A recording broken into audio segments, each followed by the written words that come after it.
आम्ही देवतांनी करायला हे युद्ध आता कुठेतरी थांबलं पाहिजे. मग सांग ना, हे युद्ध थांबवायला असेल तर आम्ही काय करायला हवं? देवा, हा कलिदेव आहे. या कलिदेवतेला मर्यादा आहे. या मर्यादेचं उल्लंघन यानं केलं आणि म्हणूनच हा प्रमाद घडला आहे. ज्या वेळी याला मुक्त केला त्याच वेळी याला बंधनं घातली होती. भक्ती ज्ञान आणि वैराग्य तिथं असेल तिथं तू जाता कामा नये. आणि तरी सुद्धा या राजकट्याच्या जीवनात हा विकल्प निर्माण क्षमा असावी. या कल्पविकल्पाच्या निर्वतीला क्षमा करा.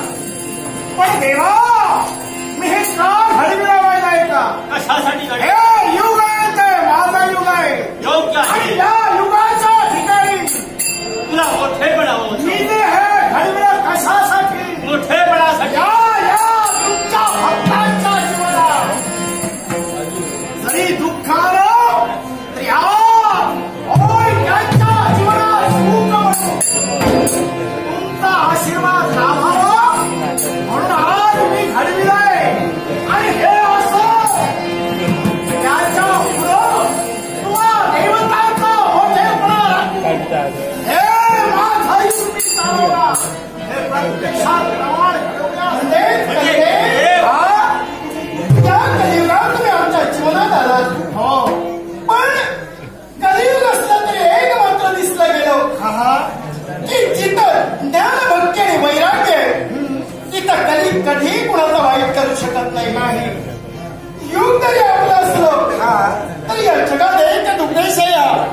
भक्ती जर तुम्ही केला तर ही कलिदेव आपल्या जीवनात कधी येऊ शकत नाही. भक्ती विना मुक्ती नाहीये. पण मधुखासे यांनी माझ्या कलागुणांचा गौरवून बहुमत पारितोषिक दिले. तसेच प्रसाद परब, आंबेडकरवाडी, त्याचप्रमाणे अण्णा केरकर यांनी पारितोषिक कलागुणांचा गौरव केले. देखील तुमचे सर्वांच्या रत्नाकर गवस राहणाऱ्या पिठोळे या सदग्रस्तांना माझा कलेचा गौरव करण्याचा अमोल पारितोषिक याचे सर्वांचे आभार मानून संयुक्त दशात नाट्य मंडळातर्फे याने बक्षिसाचा स्वीकार करतो. त्याचप्रमाणे वीर हनुमान स्फूर्त वीरसा अध्यक्ष यांकडे माझ्या कलागुणाचा गौरव पण लक्षात ठेवा भक्तराज, तुम्ही भक्ती करता पण त्या भक्तीपासून याच किंचित सुद्धा घडू नका. आणि यदा